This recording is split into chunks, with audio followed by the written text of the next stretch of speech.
Abaixa o dedo se você já teve a sensação que sua cabeça não desliga nunca. Está sempre cansada, mas nem sempre consegue dormir direito. Chora muito e nem sempre com motivo aparente. Sente que não vai dar conta de tudo. Acredita que nada do que você faz é bom o suficiente. Sente toda a fome do mundo. Ou não sente fome nenhuma. Sente tudo com muita intensidade, mas tem dias que não sente absolutamente nada. Sente que você não é mais você. Se você abaixou todos os dedos também, é muito provável que você esteja passando por algum problema. Como eu conversei na semana passada, se você não viu o primeiro vídeo, ele tá aqui embaixo. O primeiro passo, a coisa mais importante, é entender a depressão, a ansiedade ou qualquer outro transtorno mental que você tenha como uma doença. E às vezes, tudo que é relacionado à mente, a gente não tende a dar a mesma importância que uma coisa física. Tem sempre aquela comparação, se alguém quebrar a perna, você vai dizer pra ele, para de frescura, anda aí. Não, você não vai fazer isso. Mas se alguém tá com algum transtorno mental, você fala, ai, mas não tem por que isso acontecer. E a gente sempre tende a menosprezar isso. E outras pessoas fazerem isso é uma coisa, a gente não tem controle sobre a postura do outro. Mas a gente fazer isso com a gente mesmo é muito prejudicial, porque a gente vai colocando, enterrando as coisas que a gente tá sentindo, não trabalha elas e elas acabam se tornando uma coisa muito maior do que elas são. A maior porrada que eu tomo em relação a isso é que eu faço tratamento psiquiátrico há 2 anos, pelo menos. Eu faço terapia há 3, 4 e o psiquiátrico começou há 2. E uma vez eu passei mal e eu fui no PS. E aí a médica do PS, que nada tem a ver, não me conhece, ela me perguntou, você tem alguma doença? E eu falei, não. Você toma algum remédio com frequência? Eu falei, sim. Ela, quais? Aí eu falei, quais remédios eu tomava? E ela falou, você toma 3 remédios pra depressão. Como que você fala pra mim que não tem nenhuma doença? Há quanto tempo você toma eles? Ela falou, quando alguém te perguntar isso, você tem que falar, sim, eu tenho uma doença. Porque você toma um remédio e você faz um tratamento. Então é uma doença, não pode dizer que não é. Aí naquela hora você engole em seco, né? Aí eu falei, ok, obrigada. Peguei meus papéis de exame e fui embora. E desde então, sempre que alguém me pergunta isso, é o que eu respondo.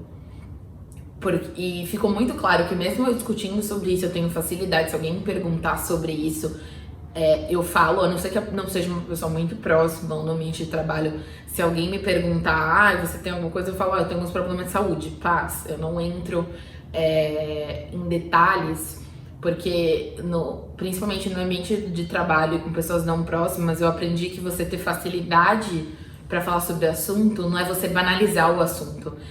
Quando eu tava nessa de querer falar, de que eu descobri, que eu comecei a me entender e querer conversar com as pessoas e entender quem são as pessoas que eu podia conversar, eu tendi a fazer piada eu tenho mania de fazer piada idiota sobre coisas quando tô nervosa, quando tenho facilidade. Tudo bem, cada um tem suas válvulas de escape. E eu fazia piada de ser a louca do remedinho, de ai, tudo bem, toma ali seu Rivotril, ai, calma, não fica nervosa, eu tô nervosa agora, mas se eu tomar um remedinho passa a fazer essas piadas. E eu percebi o quanto isso tornava mais confuso ainda para as pessoas entenderem o quão sério é o que eu tava passando. Porque para tornar mais leve para mim e pros outros, eu tornava uma situação banal, e não é. E isso eu notei que comprometia até a forma como as pessoas me viam. Eu entendo hoje que isso tem muito mais a ver com elas do que comigo. Mas eu também não tava fazendo nada para ajudar, sabe? Então... eu lembro até de uma situação que eu tava numa reunião de trabalho e eu tava muito abalada. E quando quando eu tô muito abalada, eu não tenho controle nenhum sobre as minhas lágrimas. Eu posso estar conversando com vocês numa boa sobre qualquer coisa e não ter motivo nenhum pra chorar. Eu vou começar a chorar sem motivo nenhum. E eu tô consciente, mas eu tô chorando. Então, eu comecei a ficar muito abalada numa reunião e chorar em trabalho, principalmente se você é mulher amada, nunca é visto como uma boa coisa. A chance de ser ladeira abaixo. E mais uma vez, isso diz muito mais sobre a pessoa do que sobre você. Isso é uma coisa muito importante de saber. E eu lembro que nessa reunião eu falei, eu acho que eu comentei, eu fiz uma brincadeira de é o remédio que eu tomo, e realmente é um efeito que sempre que você trata de tratamento tem efeitos colaterais. Eu já fiz alguns, até me adaptar agora a um novo, que é o que tá funcionando melhor. Mas até esse tem alguns efeitos colaterais, como qualquer remédio. Se você tomar aspirina, você pode ter efeito colateral. Então, eu acredito, tá? Talvez eu tenha que ler a bula. Mas enfim, o ponto é que se você tomar remédio, pode ter um efeito colateral.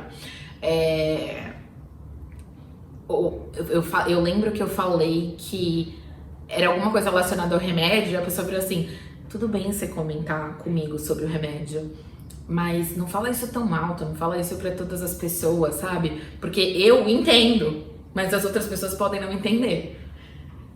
Aí eu pensei, depois de muitos anos, tipo, não foi nem no dia, na hora eu só me senti desamparada mesmo. Mas depois de muitos anos que eu entendi que, na verdade, eu mesma não tava facilitando, sabe? Eu não tinha que falar, eu não tinha obrigação, e até uma psicóloga, a minha psicóloga que falou, eu não tenho obrigação de dar detalhes do meu quadro, do meu tratamento para todas as pessoas. Então eu não tenho que falar sobre falar sobre o assunto não significa que você dá detalhes para sua vida sobre todas as pessoas. É importante você saber com quem confiar. E é muito difícil você entender isso. E às vezes você erra, às vezes você vai falar com pessoas que não tem nada a ver. E isso faz com que a gente se feche mais e não queira conversar com as pessoas, o que é um perigo número 2, porque existem pessoas com quem você pode conversar, você só precisa entender.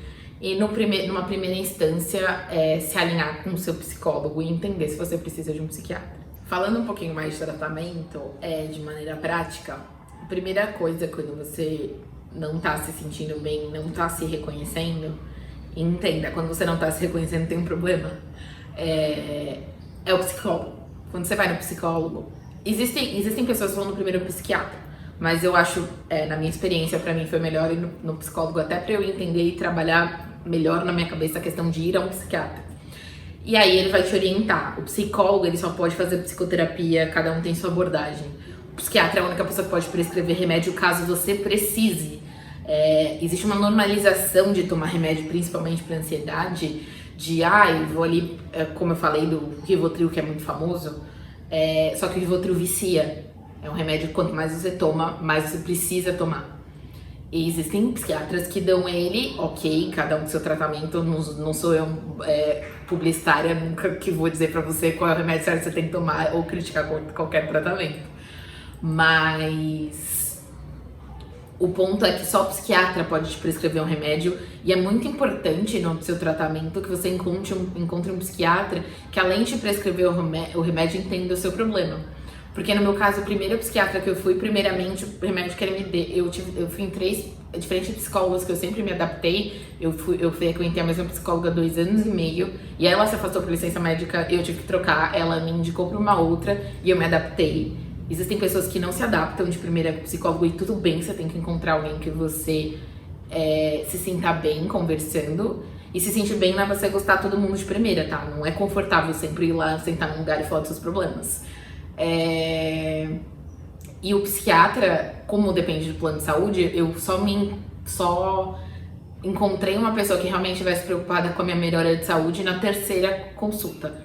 Então, primeiro eu fiz eu tomei um remédio, ele não fez efeito nenhum, parecia que eu tava tomando açúcar. Aí eu voltei e ele entendeu que a culpa era minha, que eu não tomava remédio, não fez efeito. Aí eu falei, peraí, né? Aí tentei e marquei um outro médico. Essa outra médica entendeu que de todos os meus problemas, o que mais me incomodava era perder peso. Então ela me deu um remédio que me fizesse perder peso.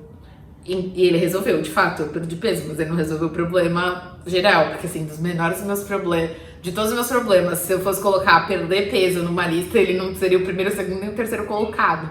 Mas o remédio que ela me deu naquele momento, ele fazia eu perder peso com muita facilidade. E essa questão do peso, ela é muito complicada, porque eu perdi de fato peso, as pessoas falavam, nossa, como você tá magra. E mal elas, como você emagreceu, né? Eu não cheguei a ficar magra de verdade, mas eu emagreci naquele momento. Mas mal sabia as pessoas que ele tirava o apetite e eu não conseguia comer por causa daquele tratamento. Então você tem que sentir também como... É importante você sentir como o remédio lida no seu corpo, caso você precise tomar. E por último, quando eu já tava cansada desses tratamentos, eu fui numa outra psiquiatra, que foi alguém que ouviu a minha história. Óbvio que o tratamento, a consulta psiquiátrica do plano de saúde, ela não tem o mesmo tempo de uma sessão de terapia.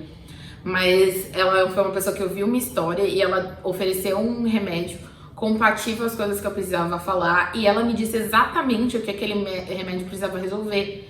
E foi também a primeira pessoa que me disse que eu era a pessoa que tinha que entender o que eu tava passando.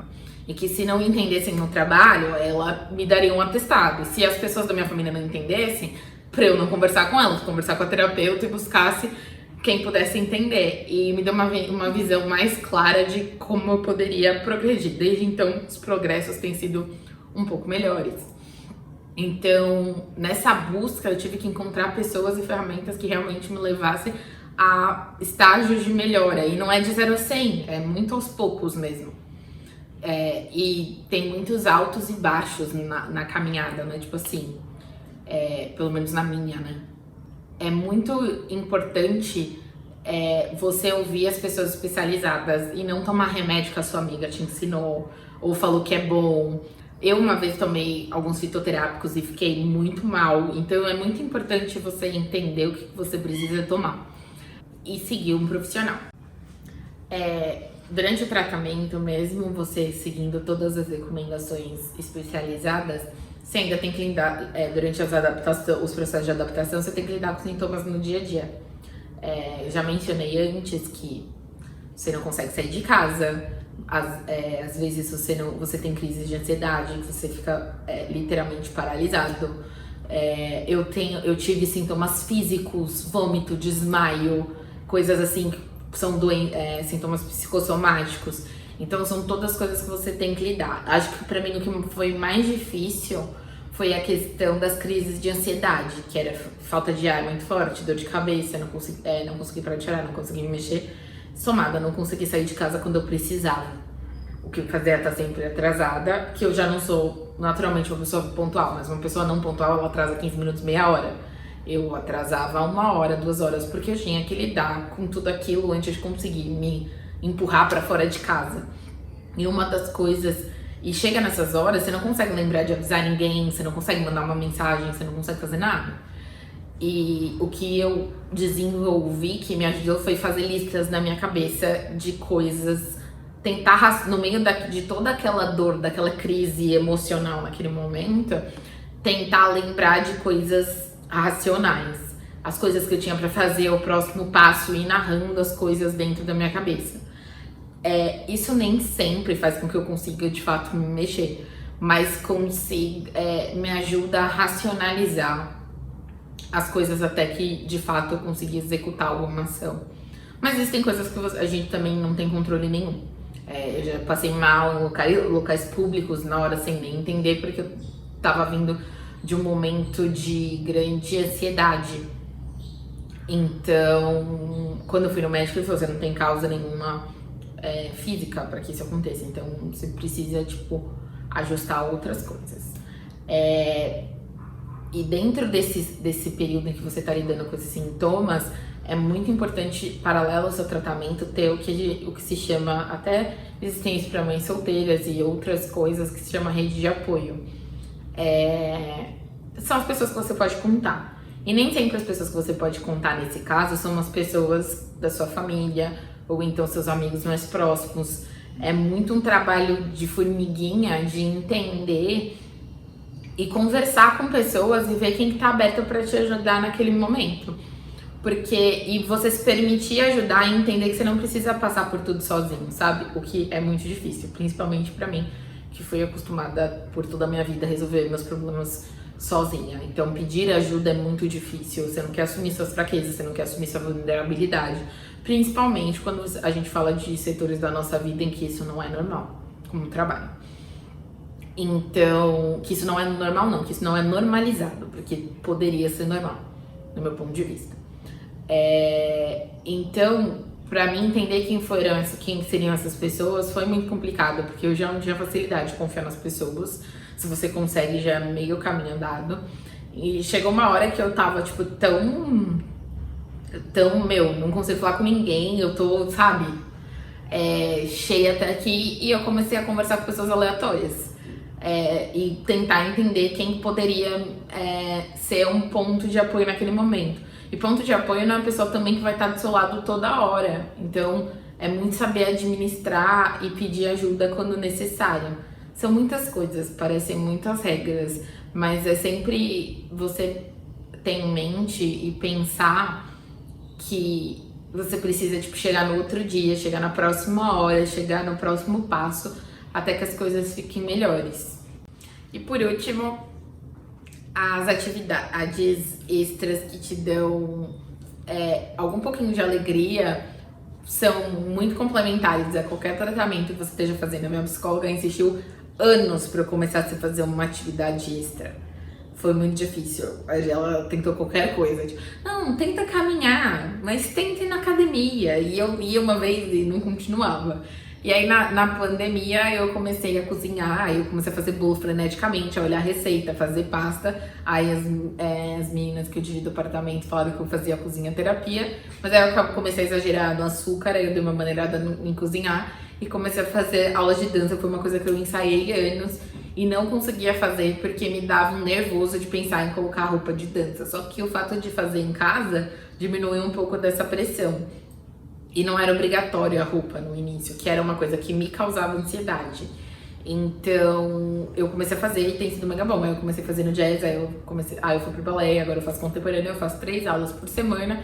São aqueles momentos do dia que eu consigo, e na verdade que eu tento, nem sempre eu consigo, tirar a minha cabeça do que me causa maiores estresses e problemas e engatilham as coisas que me fazem mal.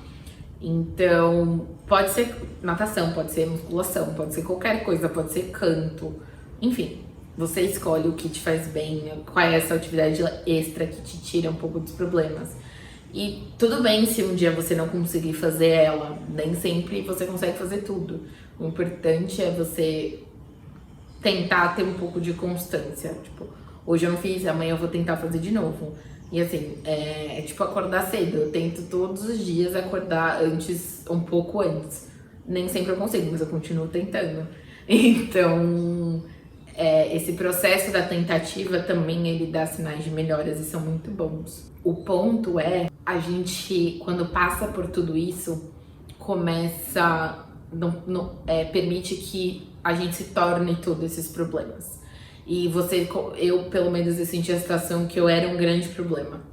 E eu não queria dividir com as pessoas porque eu não queria ser uma nuvem negra na vida de ninguém, eu não queria conversar sobre isso. Existe um peso muito grande hoje quando você tem um relacionamento de qualquer nível que seja, parece que você assina um contrato, que você tem que trazer paz, alegria ilimitada para a vida das pessoas. E você não tá se sentindo dessa forma, mas é importante ter em mente que você não é um problema, você está passando por um problema. Então, trazendo esses pequenos momentos de racionalidade por meio desse caos que acontece aqui, a gente consegue, tipo, chegar no outro dia e seguir em frente. E eu comecei essa série me apresentando como alguém que foi diagnosticada com depressão e ansiedade, mas se parar pra pensar, eu posso me apresentar de novo, porque eu sou a Vitória, eu tenho 29 anos, são quase 30, que dizem que é a idade do sucesso. Eu tô muito ansiosa por essa parte. Eu adoro trabalhar muito, desde sempre. É uma atividade que sempre me deu bastante prazer. Eu trabalho comunicação porque ele me permite que eu faça muitas coisas. Eu sou muito curiosa, eu gosto de conhecer sobre N outras coisas. Eu sou, pode ser um pouco arrogante, mas eu acho que eu sou uma excelente amiga. Eu gostaria de me ter como amiga, porque eu me empenho muito em ser uma boa amiga, mas eu acho que pra eu ser boa mesmo, quem tem que avaliar são os usuários do serviço. Então deixa aqui suas 5 estrelinhas, se você já utilizou esse serviço. Mas eu também tenho coisas ruins. Eu sou extremamente desconfiada, sou extremamente sem paciência. O ponto é que todo mundo tem coisas boas, coisas ruins. E tudo bem.